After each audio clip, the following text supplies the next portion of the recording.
in a black suit that is Cynthia Curley. She's an Air Force JAG. After was my student 12 years ago. Oh, really? Yeah, I haven't seen her in 12 years. She's still a JAG? Yeah.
Warning order, 30 seconds. Please take your seat.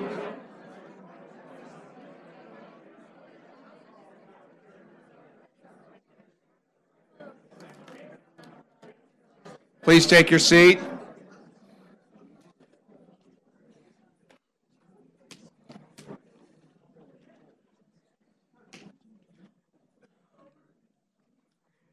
Ladies and gentlemen, this is a very special panel moderated by a very special person. Professor Bill Banks is familiar to many of you who have come to this conference over the years. And in fact, when I sent Bill an email, I said, Bill, we really can't have a Lens conference without Bill Banks. Bill's been one of my mentors probably for almost 20 years now. We're both a little embarrassed to say. He has been a professor at Syracuse University, and he's the director of the Institute for National Security and Counterterrorism at Syracuse. And he is the author of a book, a very interesting book about the law of war called New Battlefields, Old Laws. And perhaps he'll give us a few insights in that as he conducts the panel. I'm not going to spend any more time on his biography except to say that, Bill, we're sorry we're not at baseball season anymore. We moved the conference earlier. Bill very much is a fan of our local baseball team. But other than that, Bill. Thank you. Thanks, Charlie.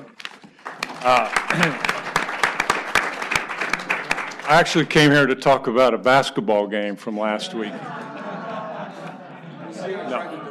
No, not really. We're looking forward to the rubber match here in the coming week. This is a remarkable conference, and it's true, I think, that I've been, maybe 20 years, I don't recall, it's been so long ago, whether I was at the first one. I might have been. I certainly remember fondly the sessions that Judge Everett used to convene here. The way the center has grown, matured, flourished through Judge Everett's leadership, and then Professor Scott Silliman, and now Charlie Dunlap. This is truly a fine institution, and one of which I know that Duke University is proud, and I'm really pleased to have been a part of it so often. It's fitting, too, that 20 years out, we can step back and think about how national security law as a field has evolved, grown, and flourished over the years. I think the panels today and certainly the lunch talk by Bob Litt underscored not only the difficulties that we all face, the challenges that we confront in national security, but how the field has exploded into a whole realm of new endeavors and challenges that national security professionals must be equipped to meet. When I started working in the field, even before LENS was born, the early questions were, is it really necessary for Congress to declare war, for the United States to use force lawfully abroad?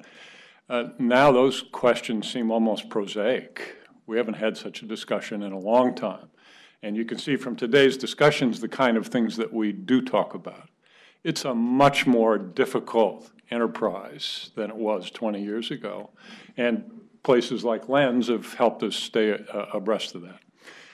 Now, moving on, at the same time that the field of national security law has grown, there's this thing out there called international law that has always been a part of national security law, but we in the United States have a kind of a funny relationship with international law. Our system is not unitary with one body of law consisting of domestic and international law all wedded together, tied with a ribbon and a bow. Our system is binary. We incorporate international law as law of the United States, but not all international law, not in every respect, not for every institution, not to play a binding role or even persuasive sometimes in every case. And it makes the world of national security law in the United States, I'd like to say, more interesting, more challenging to be sure, and to the disgruntlement of some of our friends and allies, very frustrating for them indeed. Now, within public international law, there's a subset that we're here to talk about this afternoon with an incredibly talented panel. These days we call it IHL, International Humanitarian Law, otherwise known particularly to those of you in uniform for a long time as LAWAC, the Laws of Armed Conflict. Those are synonymous terms. And it's a subset that governs armed conflict, the rules for waging war inside the armed conflict.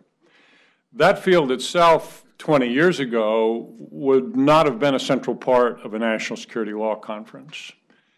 But particularly since the rise of international terrorism, particularly perpetrated by non-state actors, IHL, LAWAC, has come to the forefront and now plays a very central role, not only in academic conferences like this, but in the daily lives of national security lawyers all about the government inside the military and civilian agencies.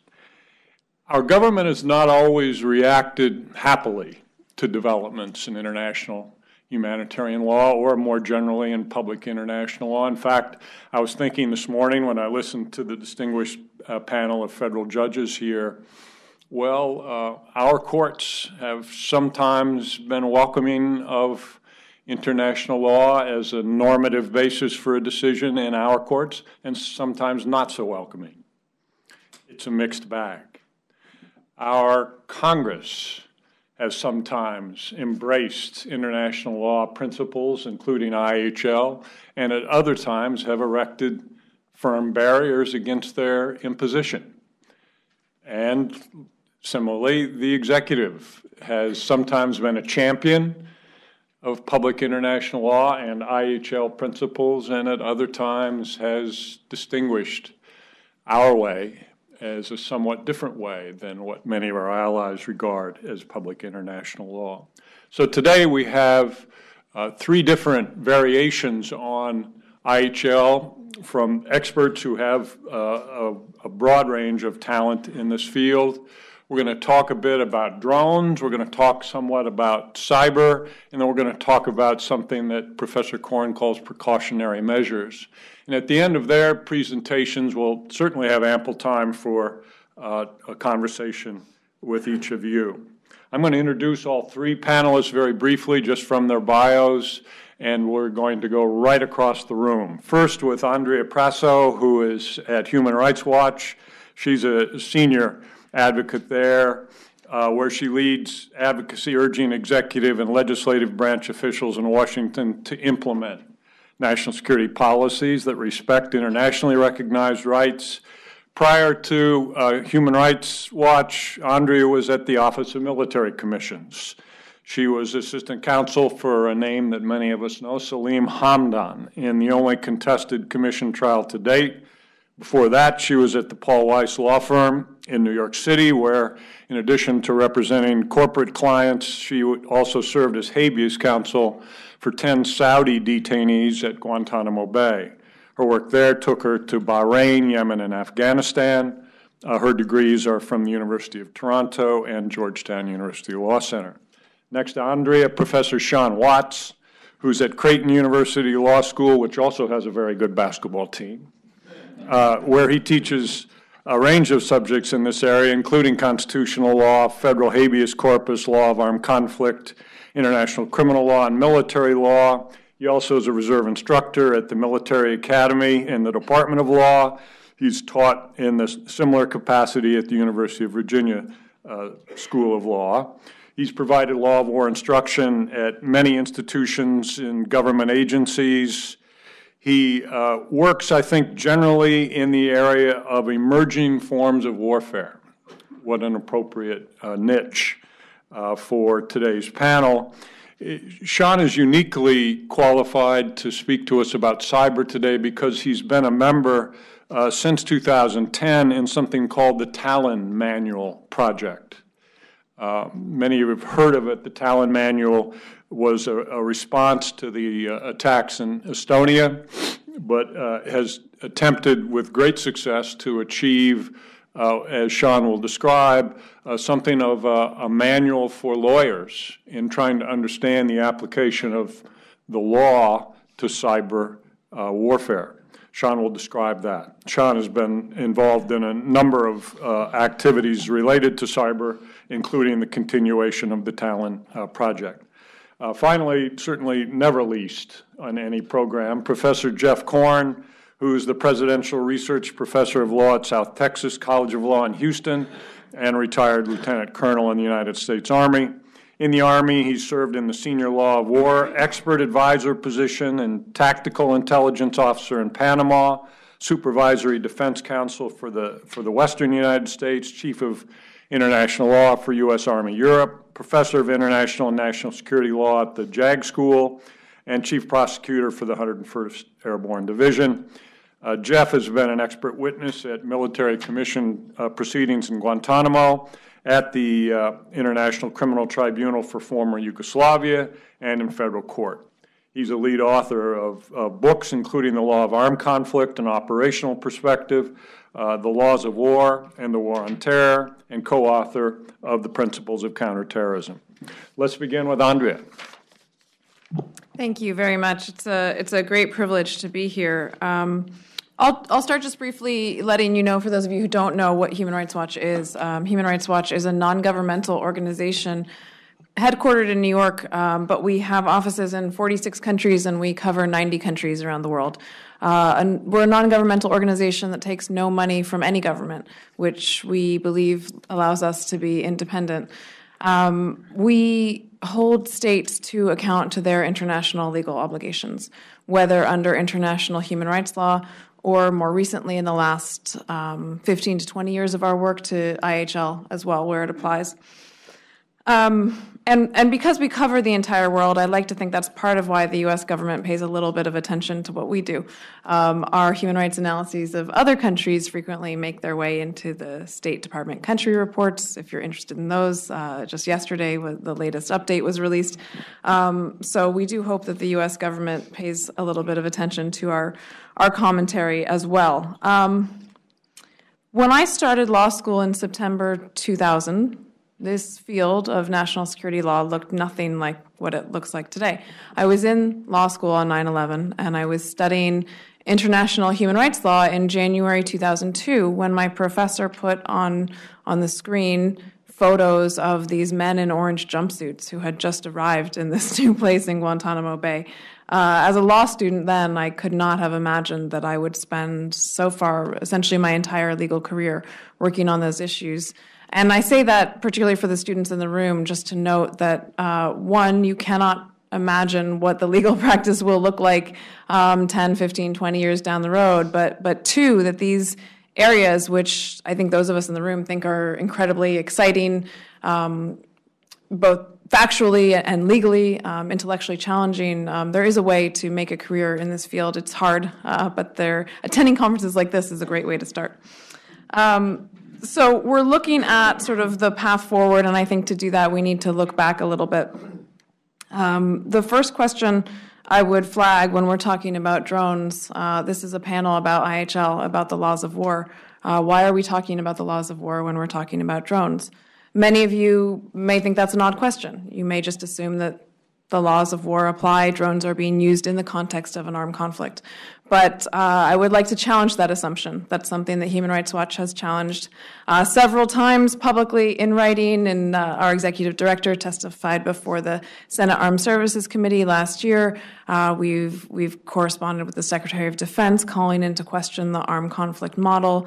And we have queried many times over the last 13 years whether the laws of war apply to particular aspects of the conflict between the U.S. and its allies and al-Qaeda and other terrorist groups, which is not to say that IHL never applies.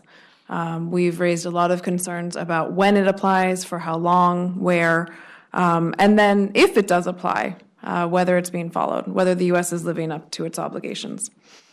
Drone strikes, of course, have been in the news a great deal lately, including this morning on the cover of the New York Times, with a discussion about apparently another U.S. citizen who has been considered to be targeted lethally by the U.S. government. Of course, everyone's familiar with the case of Anwar al-Awlaki, and many of us are still eagerly awaiting the OLC opinions detailing the legality of that particular operation. Presumably there are similar opinions for this one as well. I raise that to flag the relevance that I think this has in the public debate, although for organizations like Human Rights Watch and for many IHL scholars, the citizenship of someone being targeted is largely irrelevant. It's a very interesting and important question under U.S. domestic law, but luckily I don't work in that area, so I can't really talk about due process. But I will note that Stephen Colbert's analysis of Attorney General Holder's statement about due process regarding the al-Awlaki strike I thought was rather brilliant. He said, due process apparently is the process that we do. That's the personal opinion part of this. Luckily, I no longer work for the government, so I don't have to disclaim that my views don't represent that of my organization. I've been told that they do. So if you if you follow me on Twitter, then you know what you can blame Human Rights Watch for anything that I say there. So the question that I raised is, does IHL apply? And sometimes it does, as I said.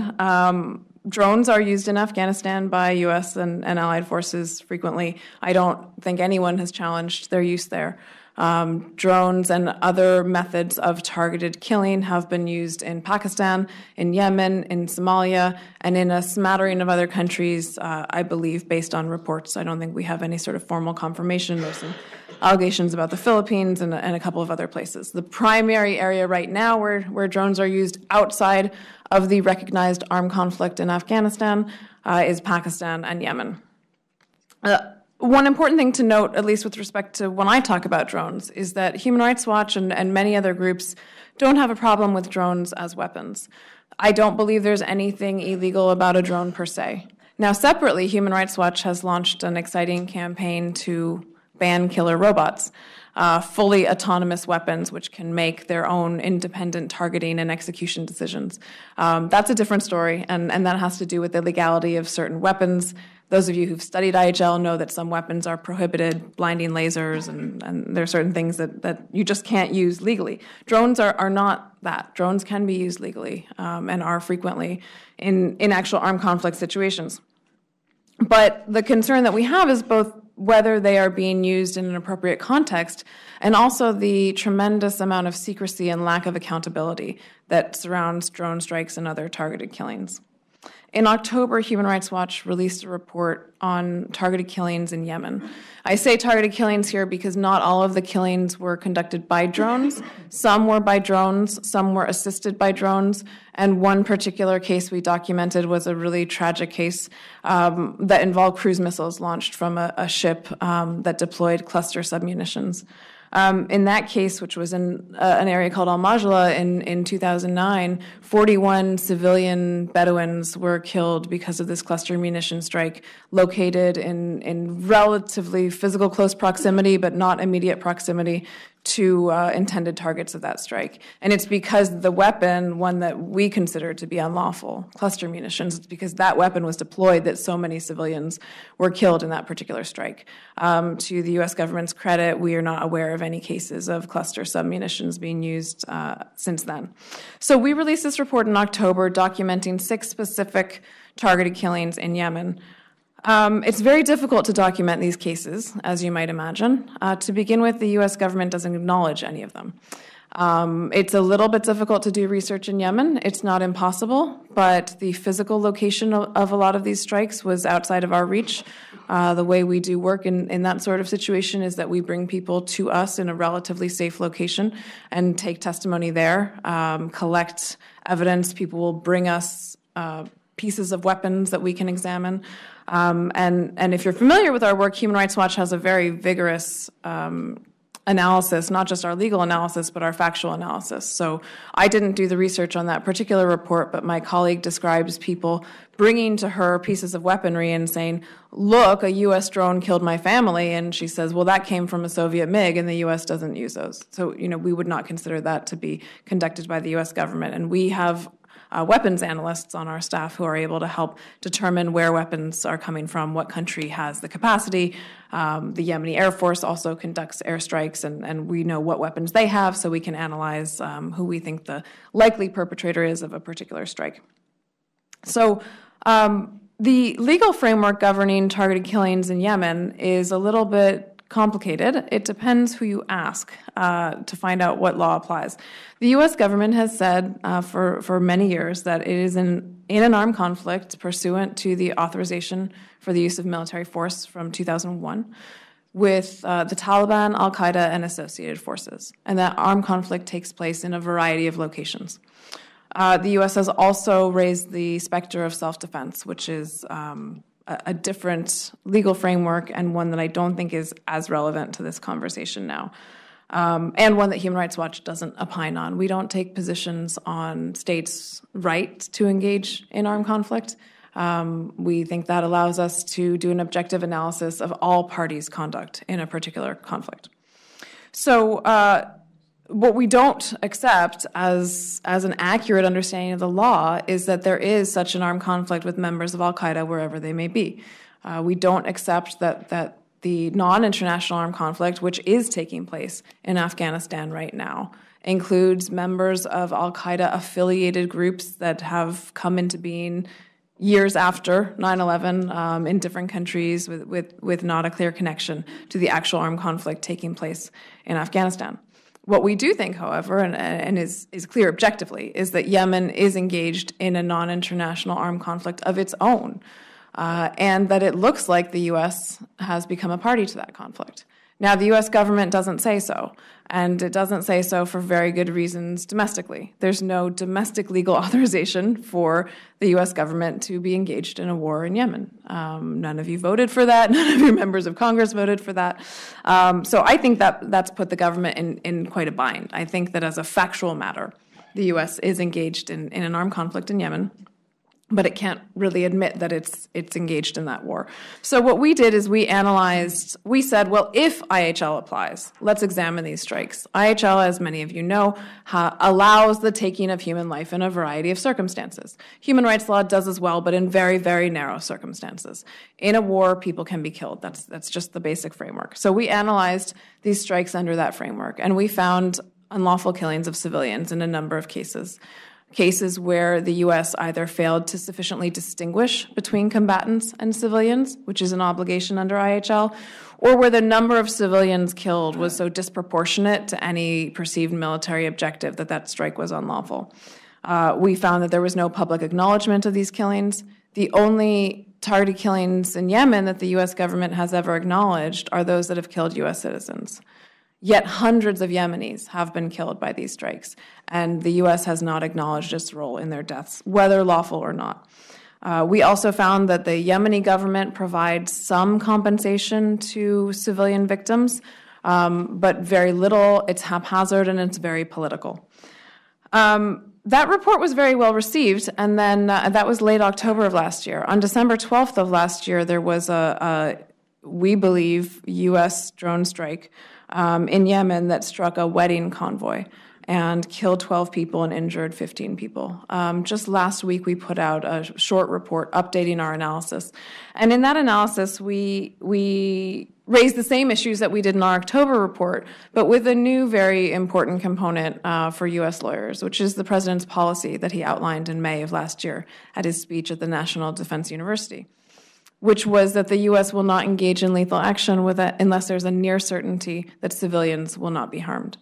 Now, IHL scholars know that that's not an IHL requirement. You can't actually wage a war if you have to guarantee that civilians won't be harmed. It's laudable. It's a wonderful policy for this country to have to minimize civilian casualties. But we've raised serious questions about whether that policy is really being followed. That strike, of course, has not been acknowledged formally by the U.S. government. Unnamed government officials have acknowledged it, and unnamed government officials leaked to media organizations that they are conducting an investigation into that strike. So we continue to call for acknowledgement by the U.S. government of all targeted killings. I'll note that we believe that the strike in December was conducted by JSOC, not by the CIA, and I don't think we have time for a detailed discussion about why that's relevant and whether even if it is JSOC, if it was operating under covert authority, it still can't be disclosed, but these are some of the issues that are relevant here. But we've called for acknowledgement of these strikes. We've called for investigations into the documented unlawful killings of civilians, as well as any other cases where we believe there's essentially a prima facie case that civilians have been killed unlawfully. And we've also called for compensation for civilian harm. There are probably many of you in the room who served in Iraq or Afghanistan, and you're probably familiar with the no-fault compensation system that is available in those countries. It's not legally required, but it's very good policy. If your bomb destroys someone's farm, if you pay him for the damage, he's going to be a lot more friendly to your forces than if you don't. And elevate that if all the members of someone's family have been killed or half their village has been wiped out, whether lawfully or not. And the programs that the U.S. and its allies have implemented in Iraq and Afghanistan do not require the admission of fault. We don't know why Yemenis and Pakistanis aren't deserving of that same sort of recognition of civilian harm. So in the 1 minute I have left, I will talk about looking forward. Looking forward, we hope to see acknowledgement of drone strikes, investigations, compensation. But also, this is not just a U.S. issue. Right now, the U.S. government is the main government that uses armed drones. Other countries do in Afghanistan. Israel engages in targeted killings as well. But Europe is very, very interested in a number of issues related to drones. One is the acquisition of armed drone technology. Another is the development, the manufacture of drones by Europe. The Europeans would like to buy a European-made drone rather than a U.S. or Israeli-made drone. And just yesterday, the European Parliament adopted a resolution on armed drones prohibiting their use outside of an international legal framework, which is a little bit circular because everyone who uses them claims that they use them within an international legal framework. But it's important because it indicates that this is an important issue for other countries, for very close allies of the U.S., for countries who operate on the ground with U.S. forces in a variety of areas and who share intelligence that is used for drone strikes. So this really is a key issue. And this year, 2014, of course, is the expected drawdown, potentially complete withdrawal of combat troops from Afghanistan, U.S. combat troops from Afghanistan. And a lot of the issues that we discussed earlier this morning about detention, even issues relating to intelligence, are tied to the 2001 authorization for the use of military force. And this year, I expect that the U.S. Congress will be discussing that authorization, that the general counsels of the various agencies are and have been spending a great deal of time analyzing the impact of the withdrawal of U.S. troops from Afghanistan on that authorization.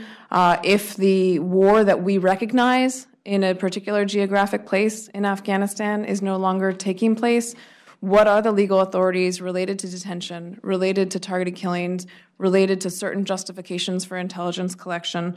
And if those authorities wane, should there be new ones? And as you may recall, the president said in his speech last May that he would seek to refine and ultimately repeal the AUMF from September 2001.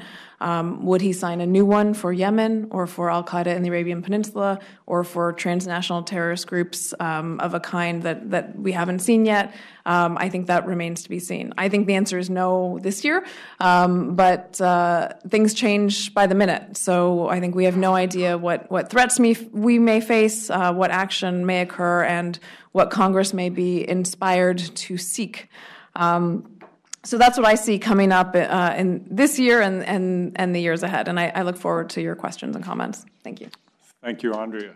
We'll come back to many of those questions in the conversation, I'm sure. Sean, the floor is yours. Okay. Thank you very much. I'd like to begin by thanking the Lynn Center and the Law School for this very generous invitation, and to extend my thanks also to General Dunlap and to Judge Silliman for the really generous invitation, and to congratulate you. I think it's not too soon to congratulate you on yet another really successful event here. As Professor Banks indicated, my assigned topic for this panel was to talk about cyber warfare and its interactions and regulation by the laws of war. I still call it the law of war. I have a rule now. It depends on who buys my plane ticket, basically, what I call it. If the International Committee of the Red Cross buys my plane ticket, or if the day were to appear where the Human Rights Watch bought my plane ticket, it would be international humanitarian law. I thought I detected with General Dunlap perhaps a little more opportunity to call it the law of war here, that I wouldn't be beat up and I might be invited back. At any rate, so it's the law of war today, or at least for the next 15 minutes. And so that's my task. And as Professor Banks mentioned, my primary involvement with how cyber warfare interacts with the law of war is through this Tallinn Manual project. It's an attempt to operationalize the law of war in a cyber context, to take some of what we know about the law of war and some of the state's doctrine that applies to the law of war and to cyberize it, for lack of a better word.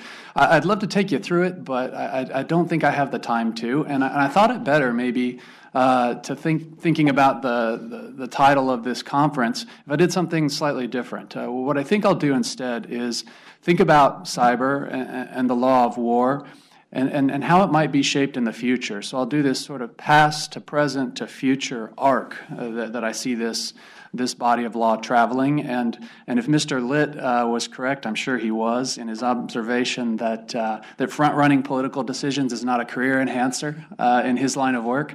In Jeff's and my line of work, it is very much a career enhancer to front-run political decisions. And so I'll make a stab at doing something like that at the end. So how about this past? Look, it's generous to say there's a past to the regulation of cyber warfare, right? Some say it hasn't even quite happened yet. How can there be a past?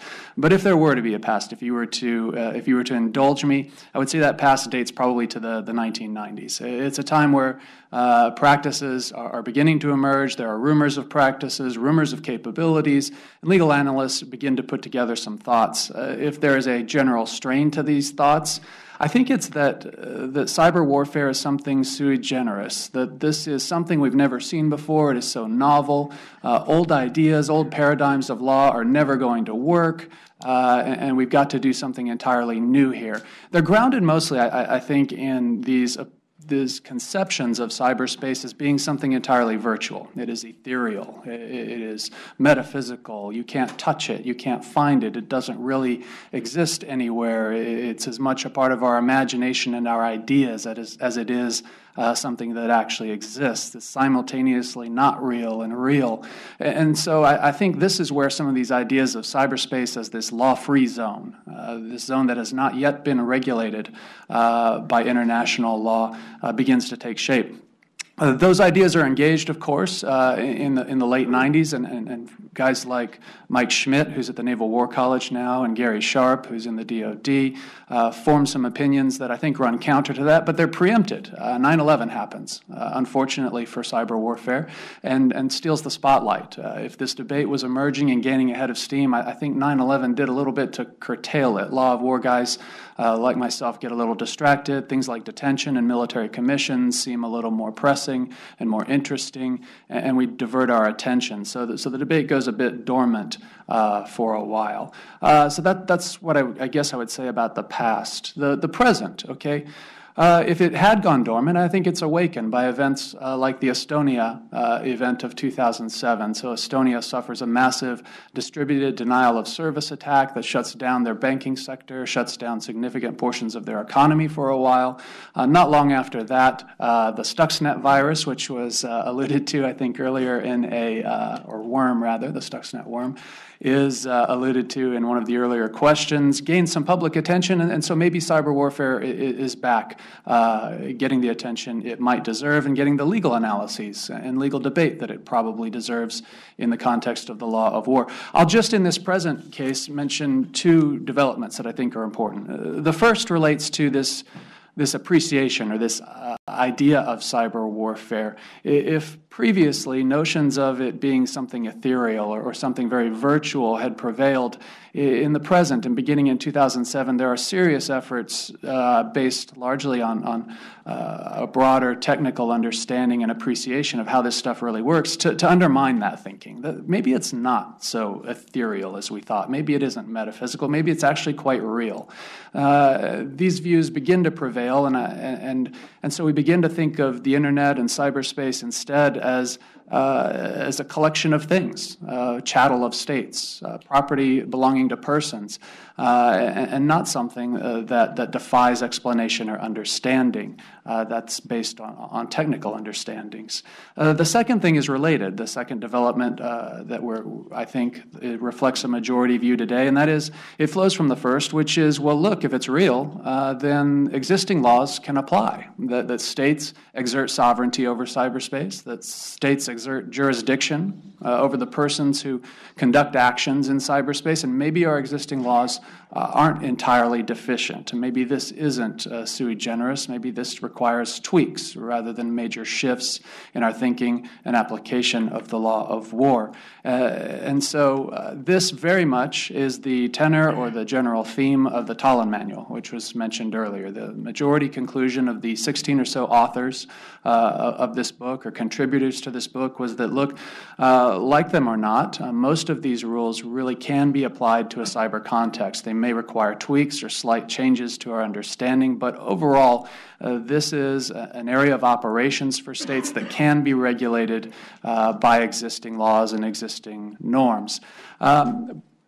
The difficulty, of course, comes in the specifics. It's one thing to say that cyber activities are capable of triggering or activating the law of armed conflict or the law of war. It's another to be precise about exactly what types of activities. Is planting malware into the hardware of a system that is sold to another country that you intend to activate later really an attack for purposes of activating the law of war? Are intrusions into networks of other states, acts that are typically thought of as part of espionage, are those hostile enough or are they harmful enough that we could call them a use of force for purposes of determining whether an armed attack has occurred or whether an illegal event has occurred under the existing law of the United Nations Charter? It's when we get to these specifics that I think the law gets, that we find a little thorny thornier problems. It's not just commentators and it's not just academics like myself who are working on the Tallinn Manual that are tackling these. There was an early effort by the legal advisor to the State Department, who at the time was Dean Coe, to express some initial U.S. views on it. And this is encouraging, of course. International lawyers such as ourselves really sit up when the legal advisor to the State Department says something. But if you're familiar with the remarks he made about how law of war might operate in cyberspace, I have to say they're a disappointment. He's not saying much. He's saying, yes, it's not a law-free zone.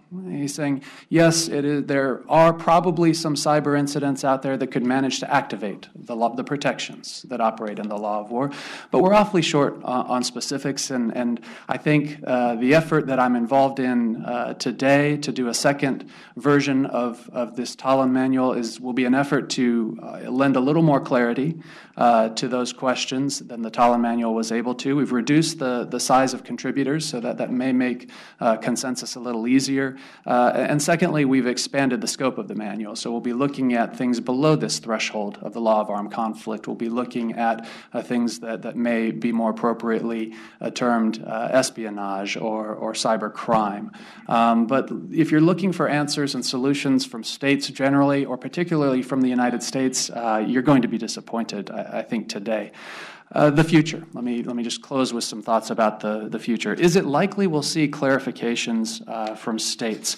I would love to see exactly that. It would be terrific. I wish the United States government would preempt me. One of the scariest things for a law professor is to devote a lot of time and energy into a law review article only to find that someone wrote it 2 weeks before you did, and so you ought not to publish things. I would love for the Tallinn Manual 2.0 to be preempted by the United States Department of Defense. Nothing would give me greater joy professionally than to see that. Is that going to happen? I seriously doubt it, right?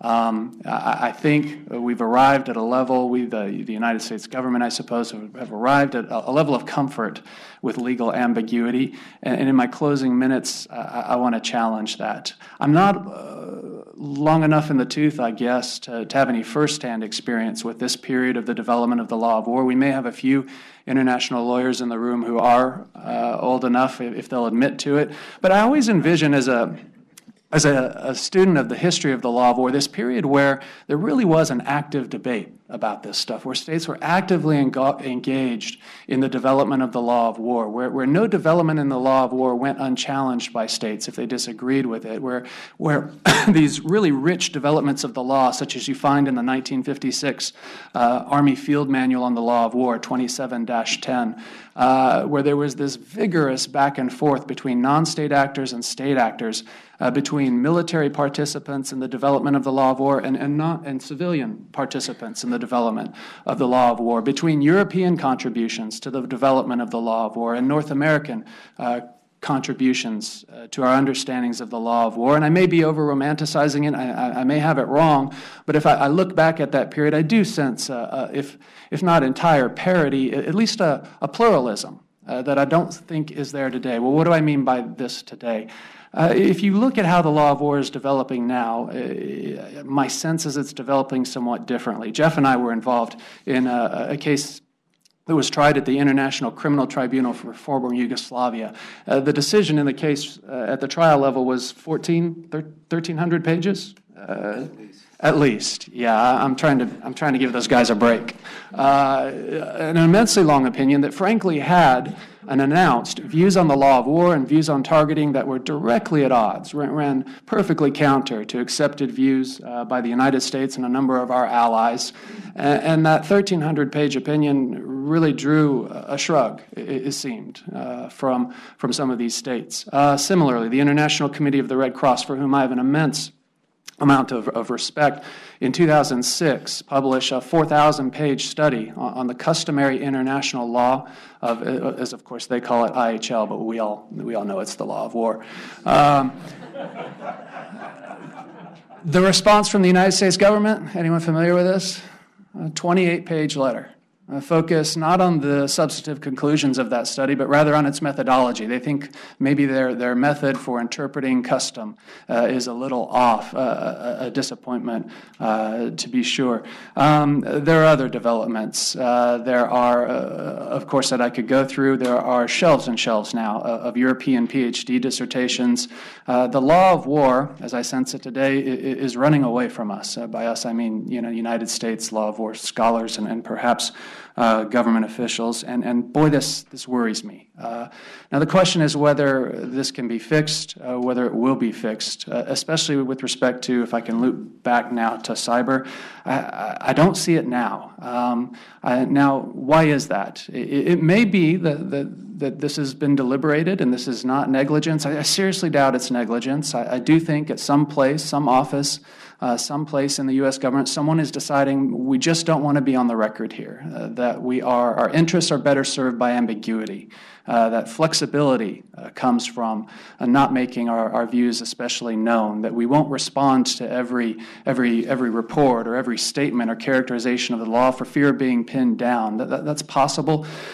But I wonder if that really is a choice that has been made especially deliberately or on an informed basis. If we return to the topic of drones for a moment, shouldn't we ask, have we really been served well in the debate on drones by this ambiguity? Are we better off if we sense that the debate about drones or public opinion about the use of drones has perhaps, that tide has turned against us? Can we say that maybe some of that change in thinking is because we haven't advanced our views especially clearly? If it has come to litigation and if Guantanamo is synonymous with lawless activity by states in some circles, is that somehow attributable also to the fact that, well, all our legal reasoning for those methods of detention was kept secret, and we really didn't engage in any kind of public debate to shape the law of detention? So I hope this is a thought that perhaps provokes some questions, and also in the question period, if you'd like to know a little bit more about the Tala Manual, I'm of course prepared to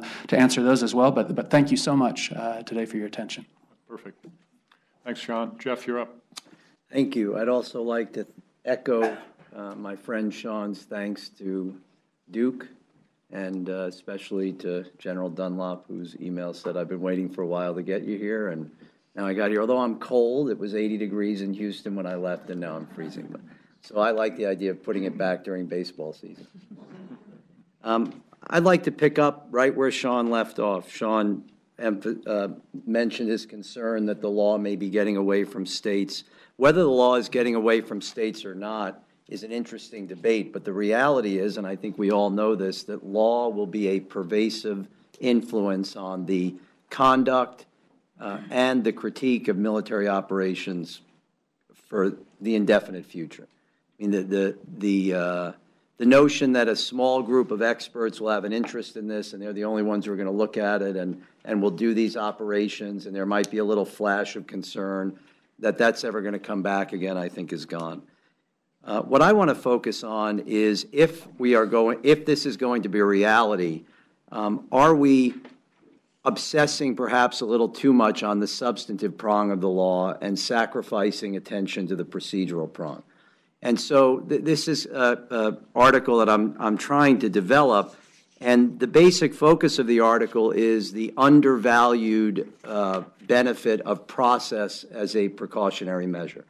Now, those of you familiar with the law of armed conflict, international humanitarian law, the law of war, or maybe I'll just call it the jus in bello, whatever you want to call it, those of you who are familiar with it know that embedded within the positive law in Additional Protocol 1 from 1977 is an article that requires consideration of precautionary measures during the targeting process. And I'll refer to them a bit, but I think that article leads to an under-inclusive conception of precautionary measures.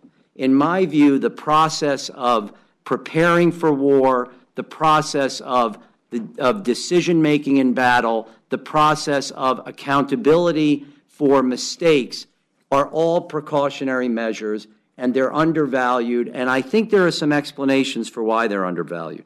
But first, I think it's important to start at common ground. whether you're coming from the perspective of a human rights non-government organization, an academic interested in the field, an informed citizen who's concerned about the conduct of his or her government's armed forces, or a member of the armed forces, I think that the most common ground of all those perspectives is that the law that regulates hostilities has to have a vibrant and vital humanitarian prong. There have to be humanitarian limits on the application of deadly violence in mortal combat. Now, finding the balance between when it's permissible to use deadly force or deadly combat power and where it's not is always going to be a challenge. But there's a common interest between all the constituents here. And this, I think, is one of the reasons why some people are concerned with the characterization of humanitarian law. That argument's a little bit stale, but it does reflect a concern that it suggests that the principal function of the law is to provide humanitarian protection. There's really nothing humanitarian about mortal combat. It's the decision to direct people on behalf of your state or your organization to take life as a measure of first resort, not because of a situation of absolute necessity like you would have in an exercise of self-defense. But there are huge humanitarian consequences to unleashing that power. So there are humanitarian consequences for the unintended victims of that violence. And there's common ground in recognizing that, because if that is perceived by the local population or the broader international community writ large as excessive, it is debilitating to the strategic end state of the nation that's unleashing this combat power. So humanitarian restraint is an essential component of strategic credibility. Obviously, for the individual victims, for those 39 innocent people who lost their lives, and their mothers and fathers, sons and daughters, uncles and aunts, neighbors, the humanitarian consequence of a mistake in war is mortal. It can't become more profound than that. I think one of the another area that's undervalued in this discussion is the humanitarian benefit for the warriors who are asked to engage in deadly combat. They've got to live with the moral consequences of their decisions. And I would suggest to you, I think that's hard enough when you've done it right, when everything was right. When you make a judgment of what is a lawful military target and you execute the attack and you kill people and then you cross the objective and you see the bodies of the dead enemy combatants, there's no debate. They were soldiers. They were wearing uniforms. But I'm sure all of you have seen movies where you see a photograph of the soldier with his wife and his daughter, and the consequence of that you've got to carry that. And when it turns out that the judgment was a mistake, I think that's an even heavier burden to carry. Now, I think the law recognizes that, because the touchstone of almost all decision-making under the law of armed conflict is the word reasonableness. Judgments have to be reasonable. There are some areas where there are absolute prohibitions. It's never reasonable to torture a detainee. It's never reasonable to abuse a prisoner of war. That's presumptively and conclusively unreasonable. But when we're talking about the decision to employ combat power, the real question is whether the judgment was reasonable. Now, when we think about this, and certainly in, I think, contemporary discourse, the primary focus of our debate over reasonableness is substantive. And actually, that was brought up earlier in the panel when we talked about, when you were talking about the proportionality judgment, that your organization has concluded that the number of casualties was excessive in relation to whatever the military advantage may have been. That's a substantive question, focusing on the substantive standard of proportionality. Or did you attack something that was a legitimate military objective? What is the substantive test to qualify as a lawful object of attack? Now, those substantive components of reasonableness are obviously critical, but they're not unitary. They're not exclusive. There's also a procedural component of reasonableness. And I was really struck this morning listening to the panel of distinguished judges, and particularly the discussion of the FISA court, with how significant the process component seemed to be in the defense of the government's actions and the rebuttal of the claim that the FISA court is a rubber stamp. And Judge, you were referring to the fact that in the process of pursuing application of the substantive standard, there's an interaction between the experts in the court and the government, and through that procedural interaction, we kind of get to a point where the applications that are finally submitted are stronger, more credible, and then it's easier to be satisfied that we're complying with the substantive standard that the law demands. And I think intuitively, when we think about law that is designed to regulate operational and tactical decision-making in another context, we all understand that the procedural component, the process component, can sometimes be more decisive than the substantive component. If we think of search and seizure law, right, we always think of search and seizure law as involving two components of reasonableness. The substantive standard, whether it's probable cause or reasonable suspicion, but there's also the procedural process of establishing it, validating it, having it validated by a court post hoc. And then the other piece of that is the process of establishing some deterrent mechanism as an incentive for the individuals responsible for operational and tactical judgment to be trained and to be committed to the substantive standard. In the Fourth Amendment context, it's the exclusionary rule, where the purpose of the exclusionary rule is to increase our confidence in the professionalism and judgment of the people who have to make these decisions on a day-to-day basis. I think the law of armed conflict builds in a similar procedural precautionary concept, and I think it's generally undervalued and under-theorized. And I think there are some explanations for that. And I've been giving this a lot of thought, and I think one of the explanations is the increasingly pervasive role of lawyers in the analysis and application of combat power and the critique. Because I think lawyers covet balancing tests. They covet rules where you can debate about what's the value on this side and what's the value on that side. And so the instinct is to gravitate towards the substantive norms. How do we define a military objective? What is a proportional or disproportionate attack?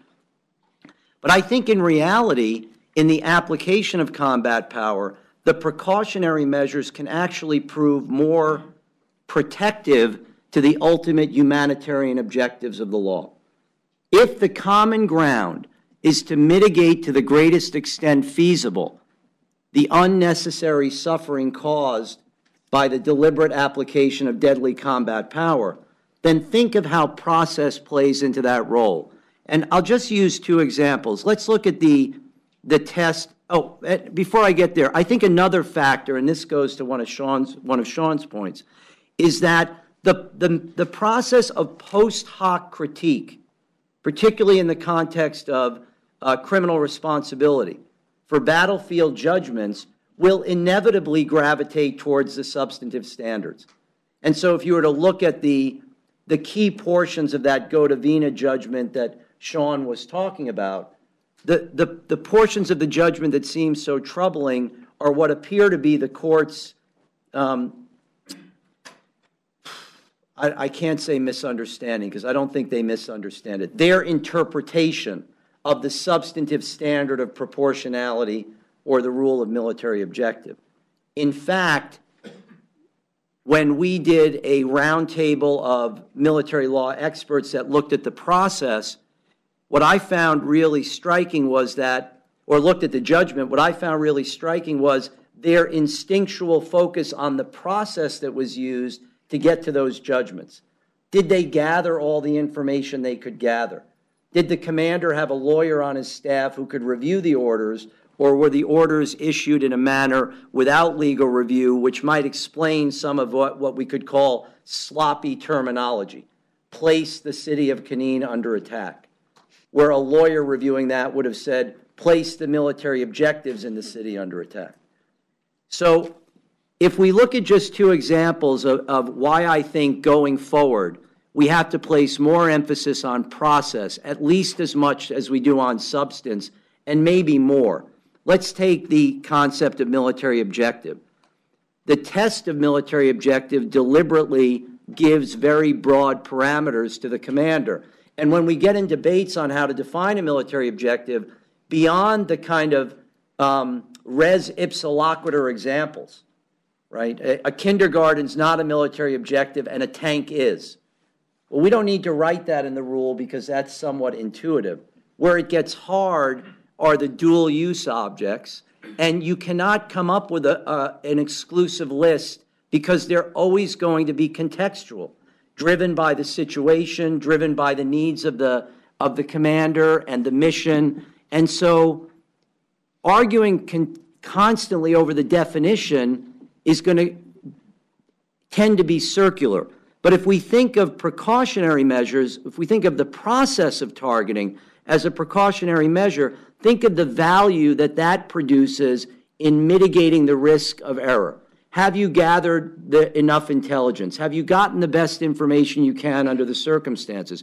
Who's responsible in the targeting process for elevating to the commander concerns about whether or not there's enough information? What is the quanta of information necessary in a given situation for a commander to make a judgment that this is or is not a military objective?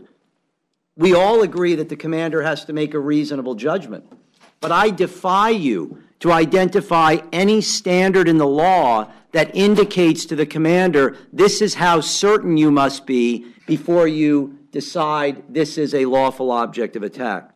Proportionality, I think, is an even more significant example.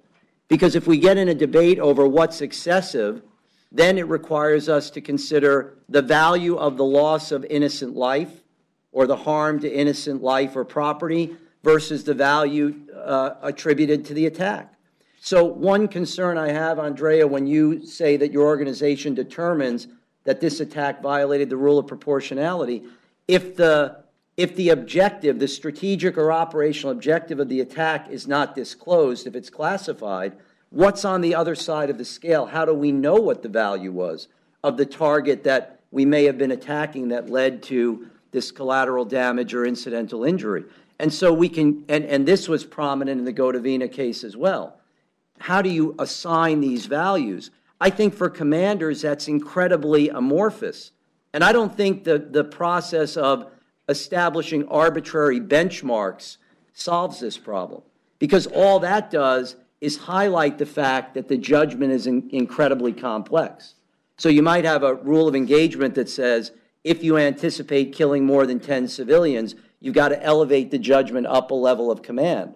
But it doesn't tell us that killing 10 civilians in that context is wrong. It just says we need more process. And so I think the process piece is where we can mitigate the risk to the civilians more effectively. Before you ever get to the question of proportionality, have you considered alternate methods and means of attack that will mitigate the risk to the civilian population? Have you gathered the amount of information that should be demanded of a reasonable commander under the circumstances? Have you considered alternate timing of the attack to mitigate the risk to the civilian population? In my view, the value of this process piece is that it is more objective, it's more concrete, it's something that a commander can embrace. I can understand the logic of being required to consider to change the time of my attack much easier than I can understand what's excessive when I'm trying to compare these two almost impossible to define objectives versus harms and assign value. And then if we take it one step further, we can look at the training and development process as a precautionary measure. Because ultimately, the people who are going to have to implement this law are not lawyers in most cases. Lawyers may be involved, but lay commanders and lay soldiers and sailors and Marines and airmen are the ones who are going to have to make the decision to pull the trigger. So I think if we reconceive this law more properly or go back and look at the way it's intended to operate, substance was never intended to be the primary and certainly not the exclusive focus of reasonableness. Process was supposed to be a key component of that. And I think if we devote more attention to that piece, to include making an effort to start to identify and memorialize best practices in the target decision-making process itself that can be emulated by armed forces that are trying to increase their perception of credibility and embrace the purposes of the law, it will make a positive contribution as we go forward. Thank you. Thanks, Jeff. I made a note of about 15 questions I'd like to ask. I won't do that. I might just ask one. I'd like to get you all involved here very soon. If the armed conflict in Afghanistan ends later this year, how will the law of war guide us going forward in the other arenas that Andrea mentioned in her remarks you might begin? What's your view, Andrea? Let's just go down the table. I think detention is the real issue here, and I think actually that's why Congress will not repeal the AUMF, because I think it's pretty clear when you read the cases that many of you worked on that if the AUMF is no longer applicable, it's very, very unlikely that there would be another source of authority to continue to detain people in Guantanamo. As long as the U.S. government wants to detain some of those people, there's a problem. Although there are alternatives, Professor Steve Laddick wrote a piece a few weeks ago suggesting a position which I don't condone, but advocating the potential use of a provision of the Patriot Act that has never been used to detain people.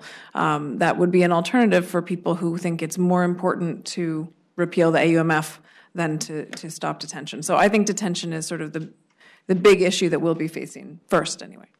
Sean, do you agree? And how would you deal with questions of targeting? Well, I think that if a withdrawal from Afghanistan meant some sort of operational pause and a period for reflection on the law of war, I guess I would be ambitious. That if the problem has not been we're ambiguous because we're deliberate about it, we're not ambiguous because of interagency obstacles that we're just too busy to do this, I guess that would be encouraging. I mean, we could look at our experience in retrospect. We could evaluate some of these competing products that are out there and make some deliberate choices about the future of the law and say something meaningful about it. That would be hopeful. Yeah, Jeff. I guess I don't think it's as simple as if Congress were to repeal the AUMF, then it would indicate that the substantive authority for exercising wartime powers would automatically dissipate. I'm reminded, I think it was Justice Jackson at the beginning of the Steel Seizure case emphasizes courts decide the broadest issues on the narrowest grounds. The AUMF has obviously been central to many decisions, but that's because it's been there. If it's taken away and the president asserts a continuing need to exercise his authority as commander-in-chief to defend the nation, I'm not so sure it would automatically lead to courts striking down those actions. I also struggle with the notion of the question of who should decide. I mean, I think I was in the same hearing with your boss in front of the head of Human Rights Watch in front of the Armed Services Committee, and who should decide whether or not we're in an armed conflict and what the scope of the armed conflict is. I think Congress has the authority to put its imprint on that. But I think you're right, that if they open up that Pandora's box of saying we're going to, first off, I think their inclination would be to modify, not repeal. Then they're going to have to decide whether to put those parameters on. In my view, you can look to U.S. practice, counterterrorism practice before 9/11, and there were several incidents where presidents believed that they needed to invoke the nation's war powers in response to an ongoing threat, and they did so. So I think were those operations consistent with the laws of war? I think they were consistent with the law of war because I think they reflect an inherent invocation of the principle of military objective. I mean, if you're going to use deadly combat power instead of attempting to apprehend somebody, you have to be conceding that you're invoking a law of war paradigm. And so this gets into this whole difficult question of, can you engage in self-defense targeting, the one that, yeah, I think that, I don't know, I think you can act in self-defense, but if you're engaging in targeting pursuant to that authority, you're in the law of war, and you've got to follow those norms. But I don't think that it will, if we withdraw from Afghanistan, I don't think you're going to see an ipso facto abandonment by the executive of law of war targeting or detention authorities. This is a good occasion to turn to the audience. Deborah Pearlstein. Thanks very much. Deborah Pearlstein. Here comes the microphone, Deborah. Oh, thank you. So I have a basic legal question. I'm interested to know Human Rights Watch's position on it, but I'm interested in all of your responses. The legal question is, so I think it's broadly recognized still that there's an ongoing non-international armed conflict in Afghanistan between the United States, the Taliban, and other parties that are involved. Under traditional law of war, right, if a party to that conflict flees across the border to, say, Pakistan, and then uses the territory there to build weaponry, plan attacks, and so forth that are then carried out back in the theater of armed conflict, is that person targetable, assuming proportionality, necessity, and let's, for the time being, to make it clear, assume Pakistani consent? I ask this, obviously, because of the article in the New York Times this morning, which has been coming for a long time, but right, if the notion is this American citizen is a member of al-Qaeda who is planning and operationally directing attacks in the Afghan theater, is that person a part of and targetable as part of the Afghanistan non-international armed conflict? So it is our view that there is legitimate targeting for spillover and or hot pursuit. I think I would just commend to everyone as well, after you finish reading our report from October, released the same day was an Amnesty International report on targeted killings in Pakistan. And although their legal analysis at times is slightly different, they raise a number of other issues. So, for example, deliberate targeting of rescuers, people who go to the scene of a drone strike to aid victims. And is that a violation of the laws of war? Ordinarily, it is clearly a violation of the laws of war. There are perhaps some exceptions. So I sort of flag that even if it is lawful to target, theoretically, there are some very real practical problems. But the short answer is yes, we would consider that to be lawful. Sean or Jeff, you want to comment on that question?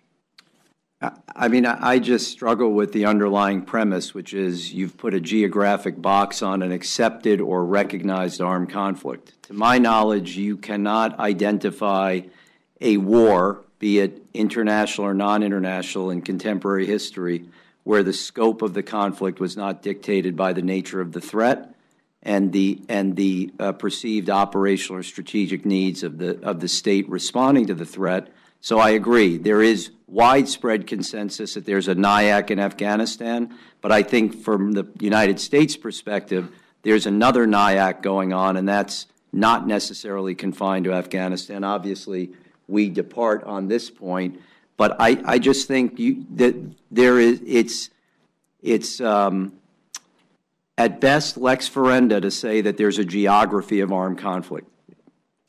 I feel somewhat similarly. I haven't taken a lot of active part in the debates about geography of war or conflict classification.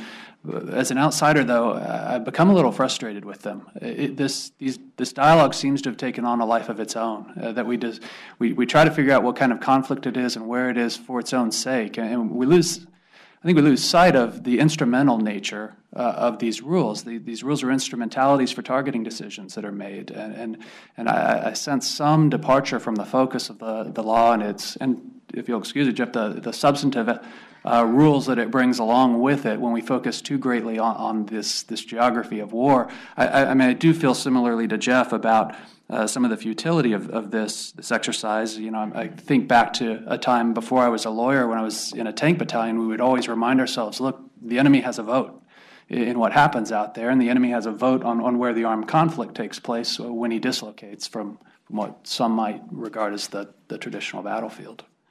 Good. Let's take another question. Right here. Wait for a microphone, please.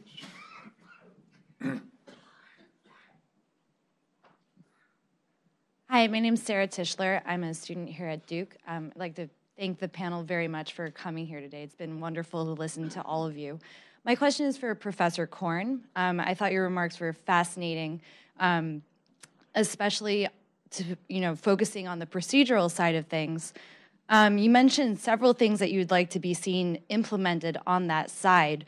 For example, asking commanders how certain you'd have to be before you would carry out an attack.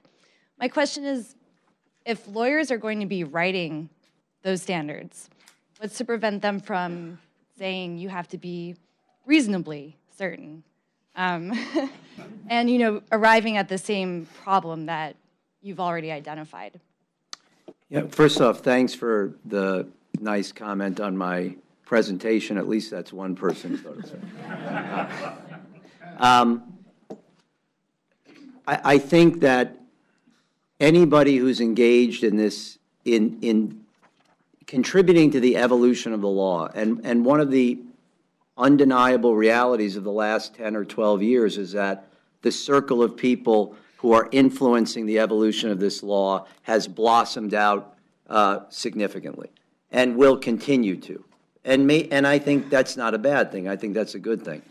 I think that part of this is making sure that we understand that there has to be a symmetry between the law that evolves to regulate hostilities and the fundamental nature of the endeavor that's being regulated.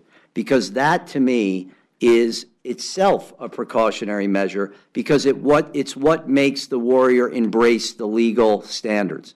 Where the legal standard becomes attenuated from the logic of war, when they can't see the immediate and long-term value of the restraint, then I think it risks one of two consequences. One is a lip service to the law with a sub rosa agenda to get around it, or the other is you commit yourself to compliance at huge tactical or strategic risk. So I think you identify one of the problems. Lawyers have an instinct to look for these concepts of generality, and then we'll apply them as we go. Ironically, again, in other contexts, we're very good at adding flesh to these bones. Again, if you think of the analogy to Fourth Amendment law, our judges know that if they're assessing the reasonableness of police conduct, it's not a unitary quantum standard. If the police conduct is limited in its intrusion to our privacy or to our liberty, reasonable suspicion will get you there. If it's a full-blown intrusion, they're going to require more. And it's interesting that we don't think of it that way in the context of decision-making, although I think in practice, my guess is probably that's how lawyers are advising commanders anyway, that the greater the stakes, the more the uncertainty, the more certain we want you to be. But yeah, I think as we develop it, we have to be very careful that as we theorize the substantive rules, we're not just making it circular in order to put a top cover of legitimacy on it. Great. The next question, in the back. My name is Nick Livengood. I'm in school at Elon Law in Greensboro. I wanted to know, this goes to Professor Watts, I think what you were saying. With international law and especially humanitarian law and sort of the cyber aspect being brought into the mix, how do you see jurisdiction in international cases moving forward? For example, let's say a U.S. drone hits an Iranian citizen in Syria. You have 3 different countries, no real, I mean, it's like... Wait, that sounds like a law school exam. I give the exams. You can tell where my mind is. Grade them. And grade them, yeah. It's a terrific question. It is not one that we devoted serious attention to in Tallinn 1.0. In Tallinn 2.0, it is a big aspect of our coverage. And you're correct. The interconnectedness of cyberspace does give rise to situations of competing jurisdiction. There are all sorts of international law bases for jurisdiction, some exceptionally well accepted, like territoriality. Cyber attack. Yeah, we've been hacked. Cyber attack. Like,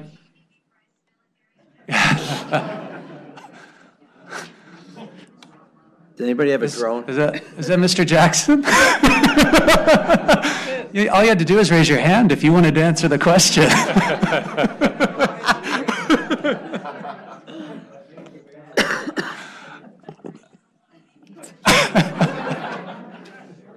Speak over him. It's Okay, an army so at any rate, covered up. yeah, Let's strike that one again.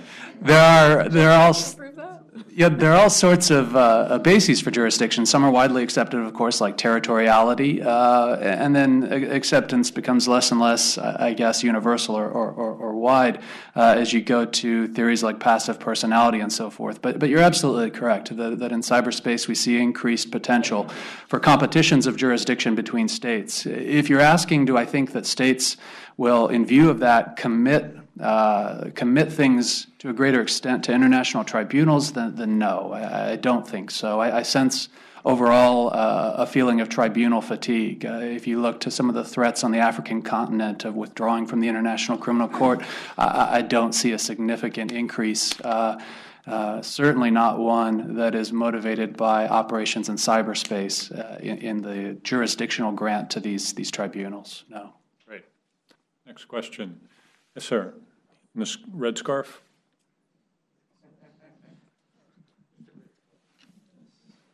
I'm sorry, my metabolism must have been declining in my old age. Nobody has said anything about it. I'm not sure whether it belongs here or not, but I'm imagining that tank commander making a decision based on some of these considerations, and there's been no mention of the psychophysiologic aspect of it.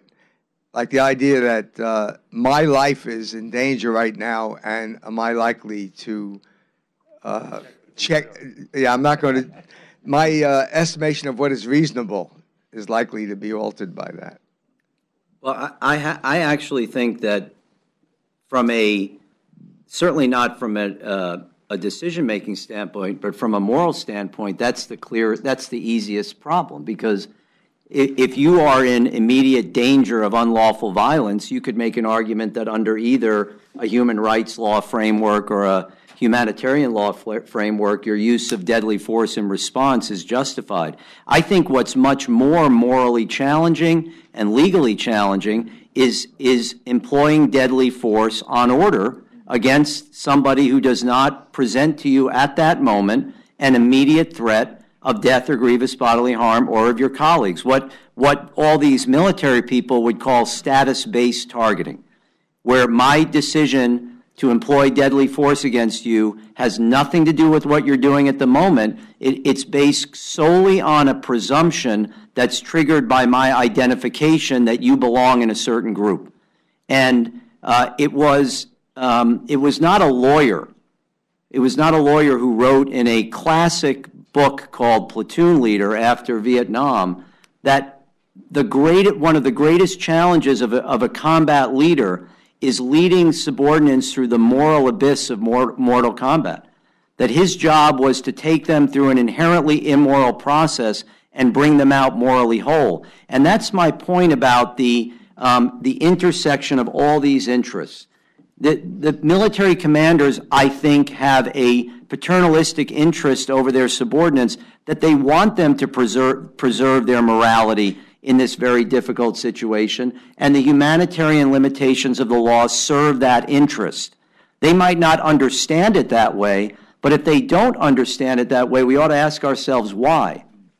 I would just say, I think that the sort of distance from the battlefield issue is an important moral and political one, whether a nation is comfortable engaging in this sort of combat when its own troops are not affected.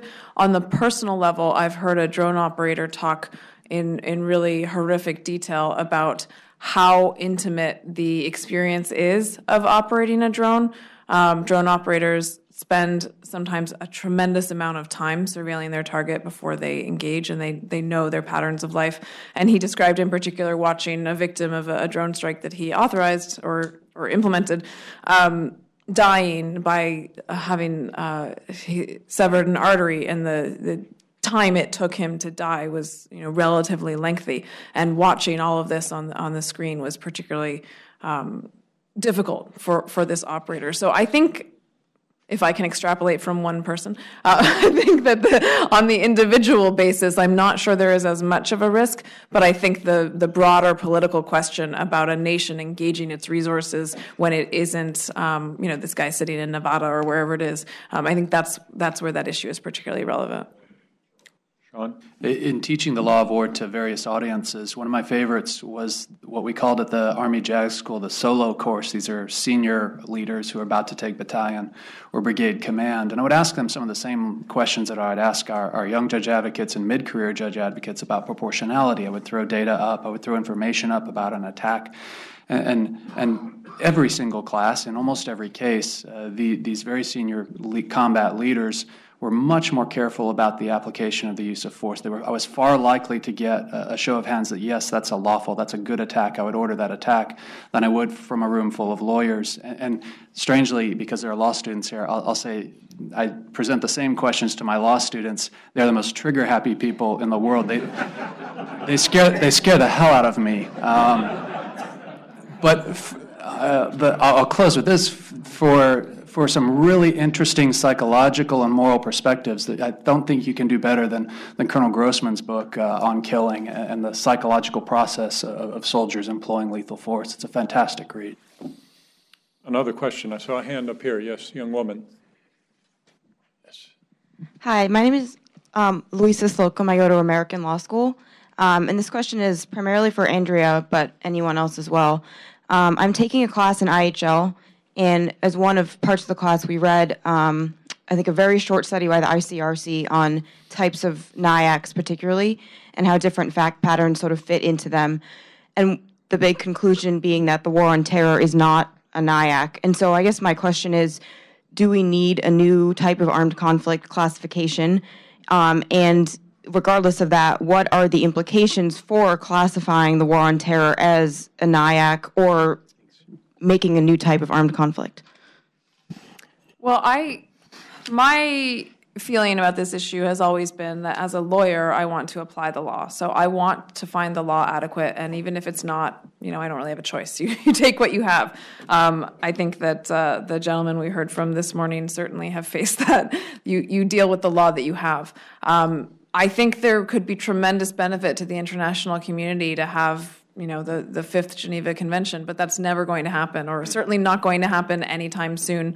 If it did, it would look horrendous and not be something that we would want our own government to sign on to, just given the way that the international community is right now. So I think there's a tremendous danger in saying that law is not adequate to govern a situation, but I also don't think it's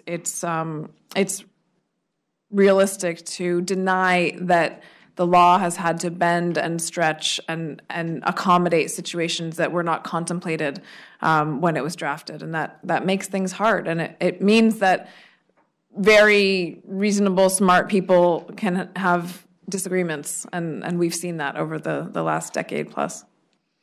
Jeff, Sean? I think that we have to be careful asking the question, do we need a new type of armed conflict? I think the real question is, are we in an armed conflict? And I think that was one of the highlights for me of the Hamdan decision by the Supreme Court, the contradistinction sentence. If you as a nation claim to assert the authority of war, then you're either in an international armed conflict or you're in a common Article III armed conflict. What you can't be in is an armed conflict where there's no humanitarian obligation. So, my fellow panelists know that I've used the phrase transnational armed conflict only in a pragmatic sense, only to respond to arguments that you're not bound to apply the humanitarian obligations associated with non-international armed conflict because you're fighting outside of your territory. My view is, if the nation is detaining people based on status without criminal trial, if the nation is employing deadly combat power as a measure of first resort, it manifests the judgment that we are in an armed conflict. And if we're in an armed conflict, there has to be some humanitarian constraint. As one participant at a conference in Europe said, if you're going to use the tools of war, you've got to follow the rules of war.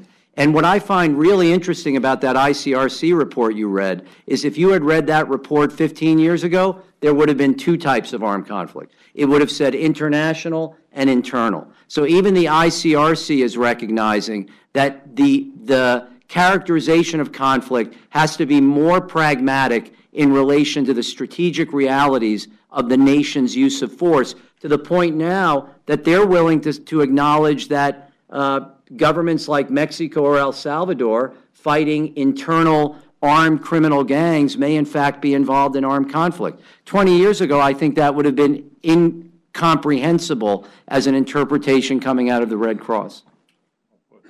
Okay. We have time for one more question. Who wants it?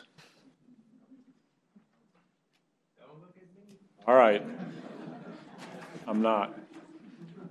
Well, all right. Let's call it a success. Join me in thanking this panel.